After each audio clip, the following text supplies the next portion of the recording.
Elle s'inscrit dans une ambition globale, nationale de transformation profonde de nos modes de gouvernance pour renforcer la cohérence territoriale, la complémentarité entre régions et la proximité entre l'État et les citoyens.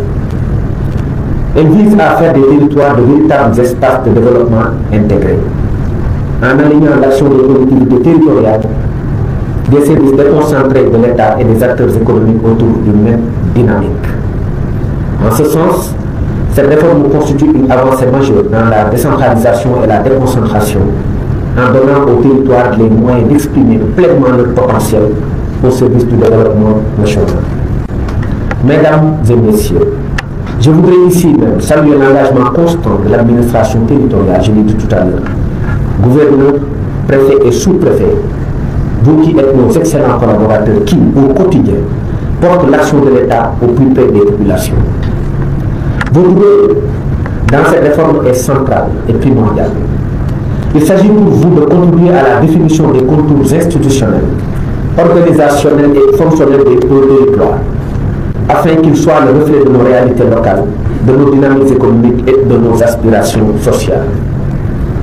La réussite de cette démarche repose entre autres sur votre expertise, votre expérience de terrain, votre talent reconnu et votre capacité à mobiliser et à coordonner les acteurs territoriaux autour d'une vision commune.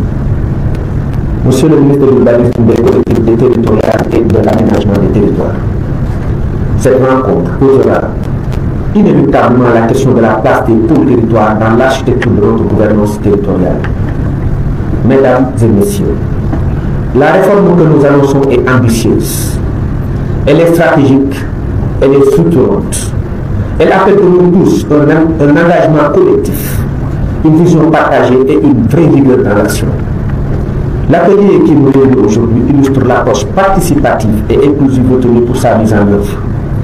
Il s'agit d'un cadre d'écoute, d'échange et de co-construction où toutes les voix comptent. Celles des représentants de l'État, des élus, des services déconcentrés de l'État, mais aussi des forces vives des territoires. Il nous offre l'occasion de, premièrement, partager les enseignements issus des concertations avec les élus locaux. Deuxièmement, clarifier le rôle de chacun dans la mise en œuvre de la réforme. Et surtout, troisièmement, adopter une feuille de route commune entre la DGAT, la Direction générale de l'administration territoriale, les autorités administratives et le MITA pour renforcer et réussir avec efficacité le déploiement des pôles territoires.